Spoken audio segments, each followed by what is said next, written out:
सभी को मेरा क्रांतिकारी जय भीम, नमो बुद्धाय। तो welcome to my a new blog.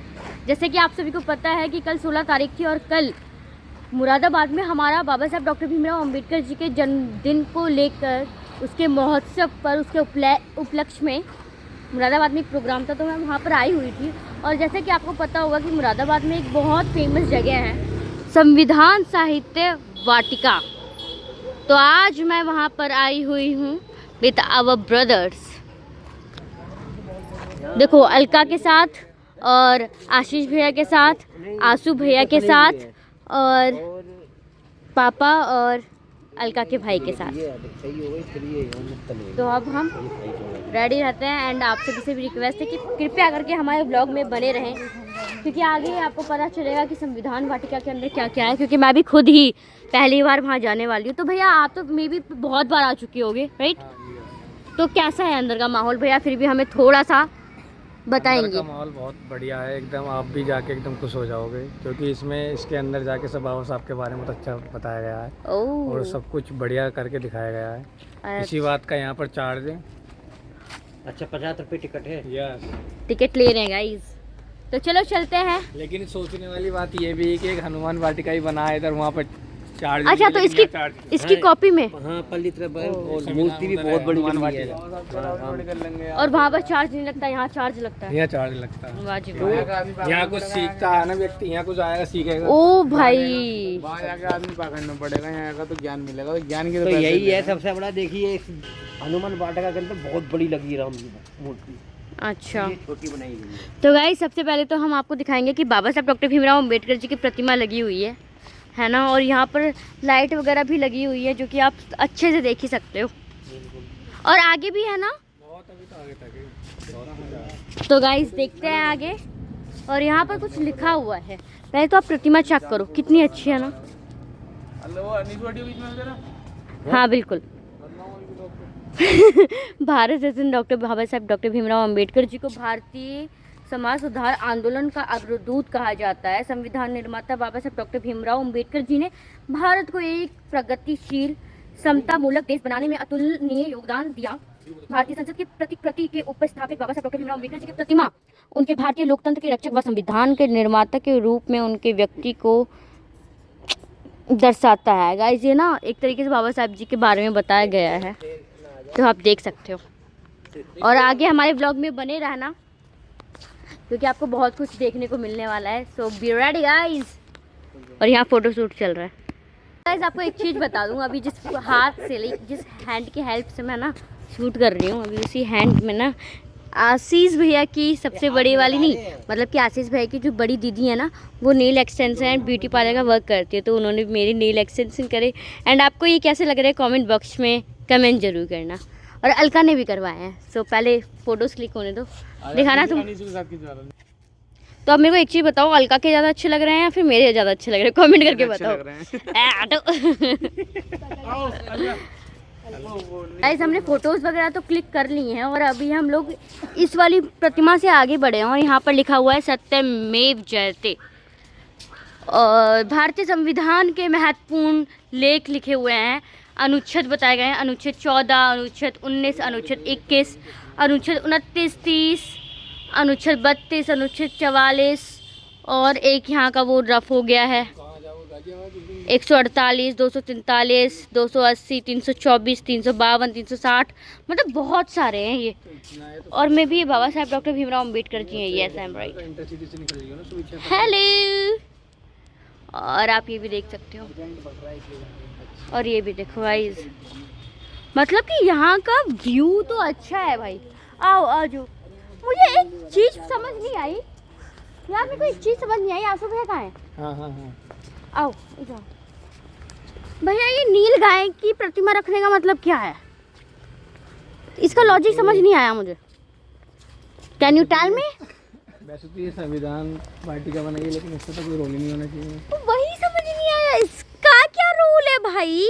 संविधान वाटिका को बनाने वाले महानायक से मेरा सवाल है कि आप यहाँ पर जो ये संविधान वाटिका बनाया है, इसमें इस नील गाय की प्रतिमा का मूर्ति का होने का क्या मतलब है? अगर आप सभी को पता है इसका लॉजिक तो please tell me and comment करो, ठीक है? और ये व्यू देखो आप बाकी जब तक। नंदी है, नंदी नीलगाय नहीं है ये। नंदी है, मतलब फिर भी नंदी है, किसने मेरे को बताया। लेकिन नंदी की भी प्रतिमा रखने का क्या लॉजिक है? नंदी गाय, नंदी नंदी नंदी नंदी। हाँ अभी वो बाद में दिखाएंगे, नहीं वो मेन चीज है, बाद में दिखाऊंगी। और गाइज ये है स्टैचू पर बैठकर फोटो ना खिंचवाएं। अरे वो तो सही है, हमें लगा कुछ चीज बताओगे। गाइज यहाँ पर कुछ लिखा हुआ है बट हमें दिखाई नहीं दे रहा क्योंकि यहाँ पर काफ़ी दिनों से साइज को साफ़ नहीं किया गया, तो यहाँ पर जो है ना क्लीनिंग नहीं हो रखी है और दिख नहीं रहा है वो, तो पता नहीं यहाँ पर समझ नहीं आ रहा क्या है। और गाइज आप ये देखो, हजारों वर्षों की भारतीय लोकतांत्रिक परंपरा जो कि आप रीड कर सकते हो, सरस्वती सिंधु सभ्यता से लेकर वैदिक काल तक। भैया ये क्या है? भैया ये क्या है? हमें समझ नहीं आ रहा। वेद की बात हो रही है। वेद विश्व की सबसे प्राचीनतम ग्रंथ है। ऋग्वेद एक सूक्त में सबकी सहमति से बात कहने की, मिलकर कार्य करने की बात कही गई है। भैया ये क्या है? भारत में राम राज्य की परिकल्पना में सबसे प्रमुख बात न्याय आधारित भय रहित व्यवस्था की है। समाज का हर व्यक्ति, छोटा या सबसे बड़ा, निर्भय होकर अपनी बात कह सकता था और न्याय प्राप्त कर सकता था। राजा विषय की संवेदनशीलता के आधार पर निर्णय देते हैं। श्री राम ने व्यवहारिक लौकिक जीवन और चरित्र को जो आदेश। भैया क्या है ये? मुझे लॉजिक समझ नहीं आ रहा। भैया ये क्या है? यहाँ पर कुछ लिखा हुआ है जो कि मैं दिख नहीं रहा है मुझे और मैं पढ़ नहीं पा रही हूँ। वही समझ नहीं आ रहा क्या है ये। जैन काल, बुद्ध काल, भैया क्या है ये?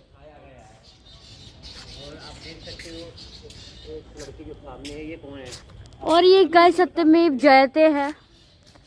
साथ में यहाँ भी आप देख सकते हो कि कुछ तो है ये।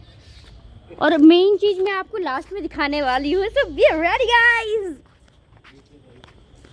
देखो ये एक शिलालेख है जो 1100, आप पढ़ लेना या फिर मैं बाद में पढ़कर आपको सब कुछ समझा दूंगी। और गाइस ये क्या है भाई? ये जासूस का लग रहा है, ठीक है।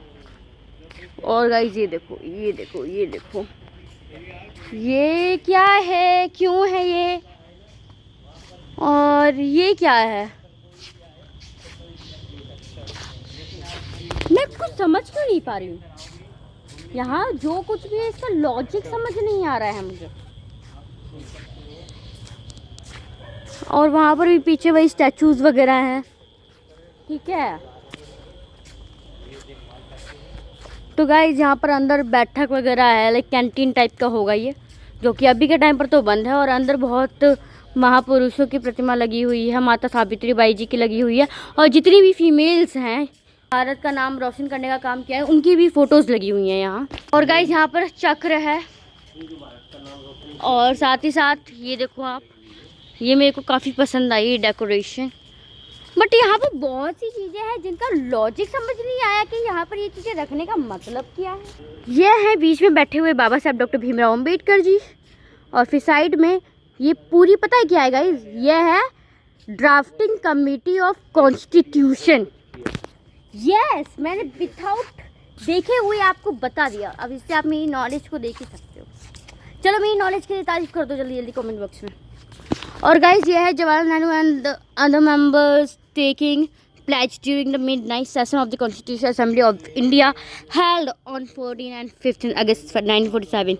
गाइस जब हमारा भारत देश आज़ाद हुआ था 15 अगस्त 1947 को, तब उन्होंने शपथ ली थी, ठीक है, प्लेज ली थी, प्लेज शपथ। लेकिन मैं तब की है प्रतिमा जब बाबा साहब डॉक्टर भीमराव अम्बेडकर जी ने इंडियन कॉन्स्टिट्यूशन को रेडी करके दे दिया था। और गाइस स्वतंत्रता का अधिकार ये सब बताया गया है ना, शोषण के विरुद्ध अधिकार भी दे रखा है, धार्मिक स्वतंत्रता का अधिकार, ये फंडामेंटल राइट्स हैं, अगर आपको पता ना हो तो ये बहुत महत्वपूर्ण अधिकार है। और गाइस यहाँ पर ये क्या है, ये क्या है, ये है, फिर आगे वही प्रतिमाएं लगी हुई हैं जो कि मैं आपको दिखाऊंगी। तो I am addressing the constitution assembly 9 addressing, I don't know guys, आप देख सकते हो। और यहाँ पर प्रतिमाएं लगी हुई हैं पंडित जवाहरलाल नेहरू की, राजेंद्र प्रसाद की, सरदार वल्लभ भाई पटेल जी की, साथ ही साथ गोपाला स्वामी जी की लगी हुई है, और कृष्णा स्वामी जी की लगी हुई है, डॉक्टर के.एम. मुंशी जी की लगी हुई है, ठीक है, और मौलाना अब्दुल कलाम जी की, नहीं, अब्दुल कलाम आज़ाद जी की लगी हुई है। और साथ में आप ये भी देख सकते हैं बी.एन. राव की लगी हुई है। अच्छा, ये बी.एन. राव बेटा, मतलब कि भाई साहब बी.एन. राव जो भी, अगर कोई भी अंधभक्त जो संविधान का निर्माता बी.एन. राव को कहता है, पक्का पक्का भाई वो मानने वाला है कि संविधान का निर्माता कोई और नहीं बी.एन. राव है, बट इट्स फेक भाई। तो गाइज यहाँ पर उन सब की प्रतिमाएं लगी हुई हैं जिन्होंने हमारे भारत देश को आज़ाद कराने में मदद करवाई और एक बहुत इम्पोर्टेंट रोल किया। आप ये भी देख सकते हैं और ये भी देख सकते हैं। और हाँ, मेन चीज़ तो दिखानी रह ही गई, तो वेट करो, मैं अभी आपको दिखाती हूँ। गाइस आपको एक चीज़ और बता दूं कि यहाँ पर साइड में ही अभी इसी के कुछ थोड़ी दूरी पर चलकर एक हनुमान वाटिका करके भी एक इसी तरीके का पार्क है। तो वहाँ पर कोई टिकट नहीं है, वहाँ पर कोई भी जा सकता है, कोई भी आ जा सकता है। लेकिन यहाँ पर इस संविधान वाटिका में टिकट लगती है। क्यों? क्योंकि कोई गरीब आदमी है तो वो उसको अफोर्ड ना कर पाए और हमारे महापुरुषों के बारे में नॉलेज ना ले पाए, इस पार्क को देख ना पाए। यहाँ पर लिखी हुई चीज़ें जिससे आपको कुछ ज्ञान मिल रहा है वो ज्ञान प्राप्त ना हो पाए। तो कहीं ना कहीं ये सब चीज़ों के लिए भी आपको दिमाग से सोचना चाहिए और उसके लिए आवाज़ उठानी चाहिए। सो बी रेडी। जो चीज़ मेरे को आपको दिखानी थी वो है ये भारतीय संविधान की प्रस्तावना, हिंदी में और इंग्लिश में। और आपको एक चीज़ बताऊंगा, ये प्रस्तावना मेरे को पूरी याद है, पूरी मैं बिना देखे आपको सुना सकती हूँ। सुनाऊँ? हम भारत के लोग भारत को एक संपूर्ण प्रभु संपन्न समाजवादी धर्मनिरपेक्ष लोकतंत्रात्मक गणराज्य बनाने के लिए तथा उसके समस्त नागरिकों को सामाजिक, आर्थिक और राजनीतिक न्याय, विचार, अभिव्यक्ति, विश्वास, धर्म और उपासना की स्वतंत्रता, प्रतिष्ठा और अवसर की समता प्राप्त कराने के लिए तथा उन सब में व्यक्ति की गरिमा और राष्ट्र की एकता, अखंडता सुनिश्चित करने वाली बंधुता बढ़ाने के लिए आज तारीख 17 अप्रैल 2026 को एतद द्वारा इस संविधान को अंगीकृत, अधिनियमित और आत्मार्पित करते हैं। देखा, मेरे को ये पूरी याद है, पूरी की पूरी। तो गाइज ये पूरा जो है ना, ये बहुत अच्छा है, मतलब कि बहुत अच्छा है। लेकिन कुछ चीज़ें हैं जो यहाँ पर मेरे को लॉजिक समझ नहीं आया, जैसे कि वो नंदी बैठी हुई है, ठीक है, और यहाँ पर फिर ये सब पता नहीं क्या क्या है। यहाँ पर ये हिंदू धर्म के पता नहीं कौन कौन से देवी देवता बैठे हुए हैं, ये थोड़ा लॉजिक समझ नहीं आया। वहाँ पर वैदों की बात कर दी गई, वो चीज़ समझ नहीं आई। अगर इसके बारे में आप कुछ भी जानते हैं तो कमेंट करके ज़रूर बताइएगा। और बाकी मेरे को व्यू वाइज और ये 2-4 चीज़ें देखकर बहुत खुशी हुई, बहुत अच्छा लगा कि यहाँ पर इस तरीके से इनको प्रेजेंट किया गया है। So it's too good. तो मिलते हैं अगले व्लॉग में, तब तक के लिए मेरा सभी को क्रांतिकारी जय भीम, नमो बुद्धाय। तो कमेंट जरूर कर देना और चैनल को सब्सक्राइब करना बिल्कुल भी मत भूलना। बाय।